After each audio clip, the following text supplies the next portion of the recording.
Today on Running to Him. If God describes something for us to do in our lives, we must follow those commands. Today's reading is Exodus chapter 40, verses 1 through 33, and we will concentrate on verses 30 through 32. Exodus 40, 30 through 32 says, "He placed the laver between the tent of meeting and the altar and put the water in it for washing. From it, Moses and Aaron his sons washed their hands and feet. When they entered the tent of meeting and when they approached the altar, they washed, just as the Lord had commanded Moses."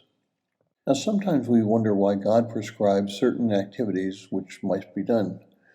We never know the reason, but we must follow through on the prescription.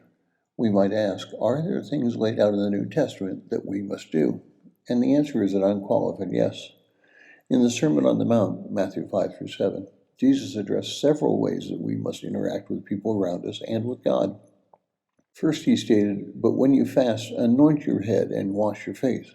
Matthew 6:17. Now, the word translated "when you fast" could be translated "when" or "as you are fasting." This sentence is not a suggestion, but an imperative. We are commanded to fast. The early church suggested that fasting occurs on Wednesdays and Fridays and specific times of the year, such as before Christmas and Lent. There was never a suggestion that we not fast. Another command involved resolving poor relationships before presenting an offering at the temple. Jesus again states, "But I say to you, everyone who is angry with his brother shall be guilty before the court, and whoever says to his brother, 'You good for nothing,' shall be guilty before the Supreme Court, and whoever says, 'You fool,' shall be guilty enough to go into fiery hell."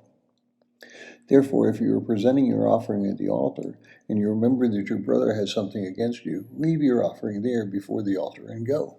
First be reconciled to your brother, and then come and present your offering. That's Matthew 5:22 through 24.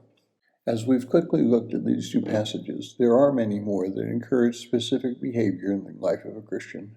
As a whole, we modern Christians lack the understanding of the responsibility that God places on us. On television and radio advertisements, we hear about a calling, a particular number if you want to go to heaven, but no ads for those who wish to live a life dedicated to following Christ. I wonder how many of us are prepared to live that life, despised by the rest of society. Our society is beginning to look like the first century society. Are we ready to follow God's leading and be noticeably different from the rest of the community, or are we going to go along to get along? As we close today, I'd like to encourage us, if possible, to live our lives at peace with everyone. See Romans 12:8. And of course, that is not always possible. But if we live the way God desires us to live, we fulfill our responsibility to Him. How people respond to us is their responsibility. Thank you for listening. We pray that today's devotion was meaningful to you. We would love to hear from you.